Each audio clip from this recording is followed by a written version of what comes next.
John Gowing, welcome to the Business Advisory Show. Welcome, John. Thank you.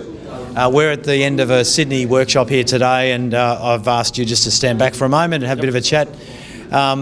Tell me about your experience as a practitioner in regional Australia, the ups and downs and the things that you've done over the years to, build a credible advisory practice. Well, it's a regional centre which is operating in Muswellbrook. Regional centre, it's an economy dominated by mining activity. Traditionally it was an agricultural centre, so it's a major change in the focus in the local economy. Our practice has traditionally serviced agricultural businesses and commercial operations in the town. Compliance accounting, basically. We've stepped into a few other areas over the years. 3 years ago we focused on estate planning, built some products to drive an estate planning practice, which is bubbling along in the background of other things we're doing. Best practice has given us some new focus, in particular, which is manifest in trying to identify, or having identified and being able to package both our service lines and the products which fall behind those. So the practice has been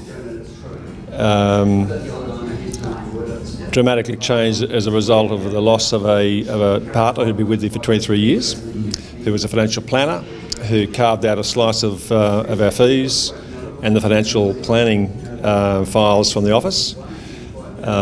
2 years on, we've regrouped around that, still without any financial planning capability, but we've regrown the fee base. We've had incredible buy-in by the team to rebuild the firm and to plan for the future.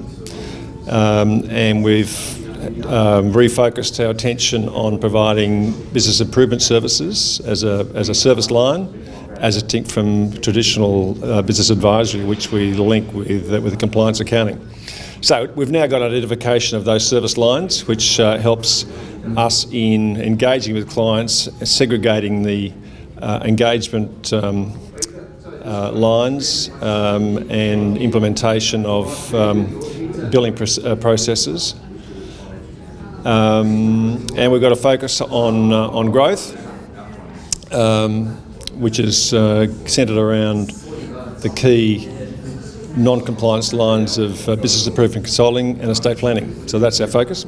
Yeah, and you've had some pretty, I think, exciting results in terms of your collaborative philosophy to getting involved with the Chamber of Commerce and the local university and so forth. Yep. You know, you convinced me to come up and run a couple of workshops as well for the SME community up there.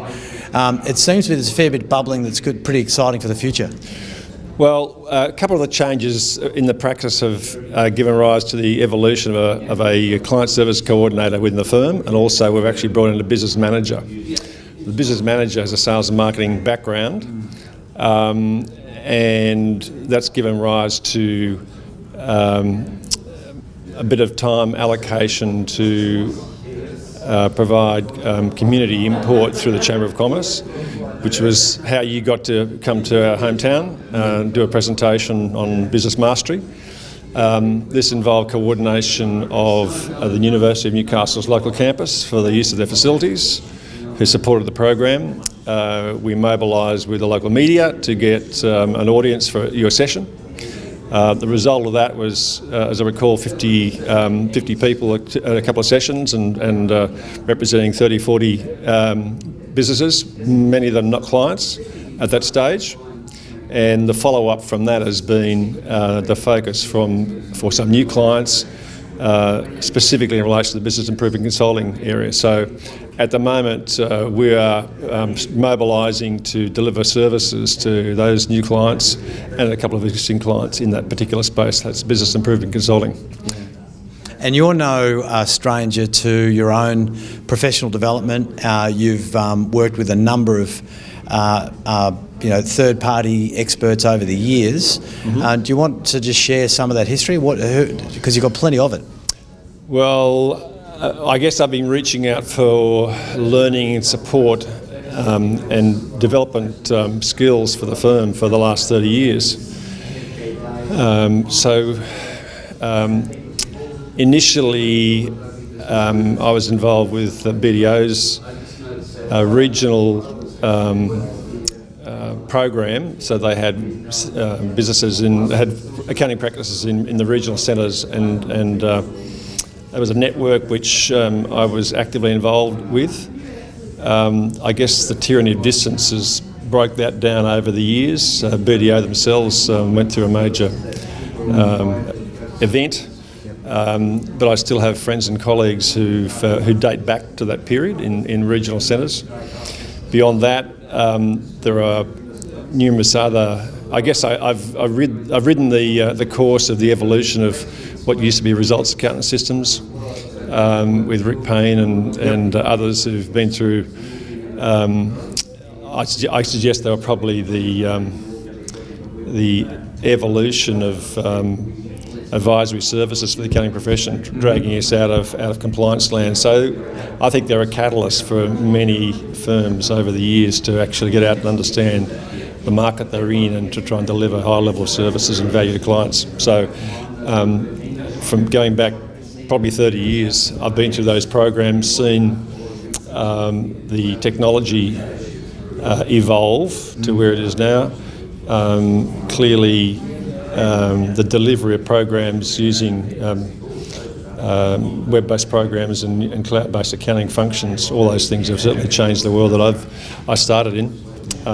Best practices out there, shaking the tree, beating many of the same concepts, I suppose, but delivering it in a different manner. And what we've got is a collegial collective of firms that we meet with now, which is all very useful, and it generates enthusiasm for me to keep doing what I'm doing to improve the model that we've built.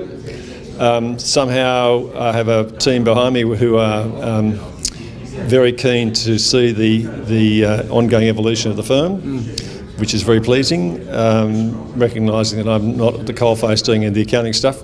So the work gets done without my direct involvement in that regard, which is all making time available for me to be dealing with other aspects in the business advisory space and also in the estate planning. Yeah.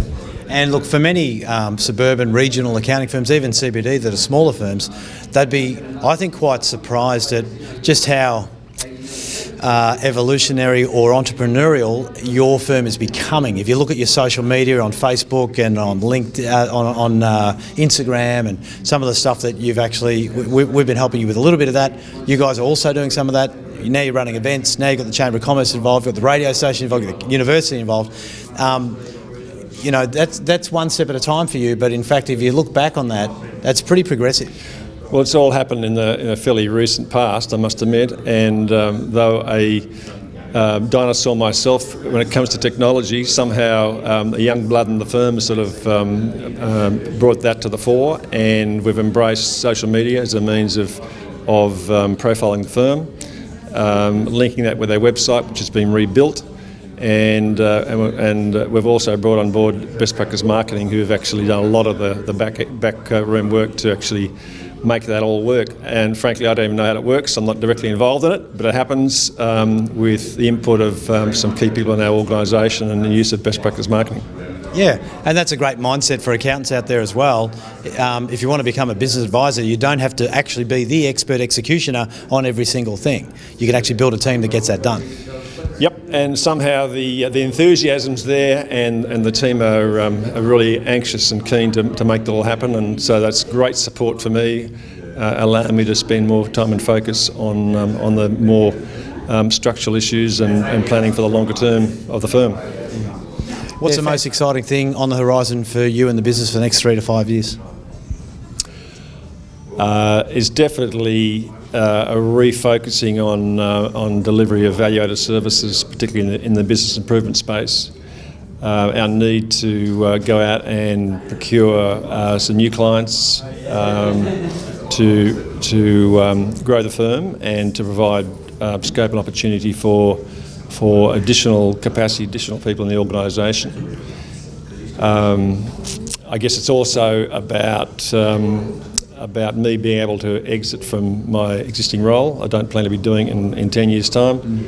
There's no immediate succession plan in place, but it's evolving, and I'm relying upon you actually to guide me through the process of dealing with the equity decomposition, so that the team members can participate, and I'm still certainly looking for some new blood to enter into the overall team. Yeah.